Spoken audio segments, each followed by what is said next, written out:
Hello, hi, ఎలా ఉన్నారు? అందరూ బాగున్నారా? నేను మీ మస్కట్ లక్ష్మిని. ఒక మ్యారేజ్ చేసుకున్న ఒక అమ్మాయి ఒకరింటికి కోడలుగా వెళ్తే అక్కడ అత్తలు ఉంటారు చూడు. కొంతమంది అత్తలే అలా ఉన్నారనుకుంటా. ఆ అత్తలు కోడలు ఎక్కడ బాధ్యతలు తీసుకుంటుందని కొంతమంది అత్తలు డామినేట్ చేస్తూ ఉంటారు. ఎలా అంటే అది చెప్పినట్టే వినాలంటాడు నా కొడుకు, ఆ అమ్మాయి చెప్పినట్టే చేస్తాడు అని చెప్పి కుళ్ళిపోయి మన మీద ఉన్నది లేనిది చెప్పి హస్బెండ్కి, లేనిపోని మాటలు చెప్పి హస్బెండ్కి మనకి గొడవలు పెడతారనమాట.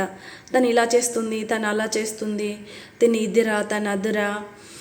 జస్ట్ ఇప్పుడు అయితే కువైట్కి వెళ్తున్నారు. సో గల్ఫ్ కంట్రీకి జాబ్ కావచ్చు, డ్రైవర్స్ కావచ్చు, ఇంట్లో వంట చేసేకి కావచ్చు, ఒక హస్బెండ్ వెళ్తున్నారు కదా.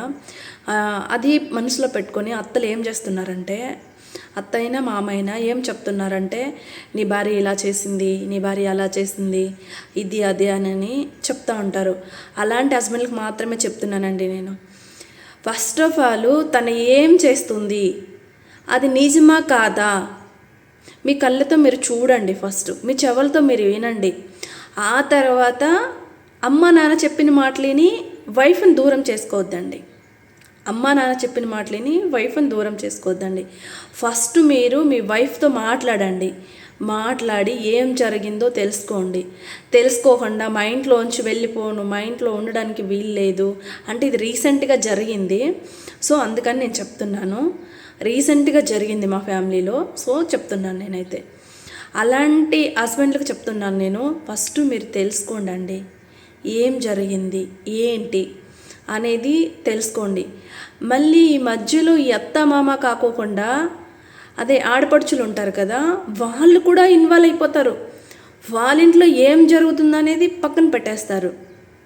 ఫస్ట్ ఆఫ్ ఆల్ అమ్మగారింట్లో ఏం జరుగుతుంది అనేది వాళ్ళు కూడా ఇన్వాల్వ్ అయిపోయి వాళ్ళు కొంచెం పాత్ర పోషిస్తారు.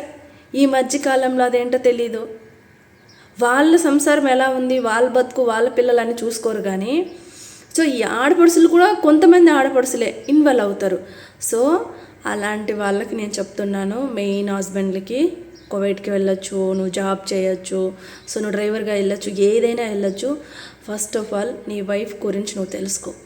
నీ వైఫ్ కోసం ఇంటికి వచ్చి ఏం జరిగిందనేది తెలుసుకొని అప్పుడు నువ్వు ఏ కండిషన్ తీసుకున్నా, ఏ నిర్ణయం తీసుకున్నా చాలా మంచిగా అనిపిస్తుంది అనమాట. ఎందుకంటే ఆ వైఫ్ కూడా భరిస్తుంది అనమాట. ఇప్పుడు మీ అమ్మ ఒకలా చెప్తుంది, మీ నాన్న ఒకలా చెప్తాడు, మీ చెల్లి అక్క ఒకలా చెప్తుంది, మీ తమ్ముళ్ళు ఒకలా చెప్తారు. అవంతా వినొద్దండి ప్లీజ్. రీసెంట్గా ఇది మా ఫ్యామిలీలో జరిగింది కాబట్టి నేను చెప్తున్నాను. మళ్ళీ ఇంత విధిగా నేను చెప్తున్నాను, ఎవ్వరూ అలా చేసుకోవద్దండి. ఒక్కసారి మీకోసం నమ్మి అమ్మ నాన్నని అందరినీ వదిలేసి మీ చేయి పట్టుకున్న వైఫ్ కోసం ఒక్కసారి ఆలోచించండి. ఒక్కసారి ఆలోచించండి. అది నిజమా, కరెక్టా, కాదా అనేది తెలుసుకోండి. ఓకేనా? నా చిన్న ఒక వీడియో, ఓకేనా, మీ అందరికీ నచ్చుతుందని పెట్టానండి.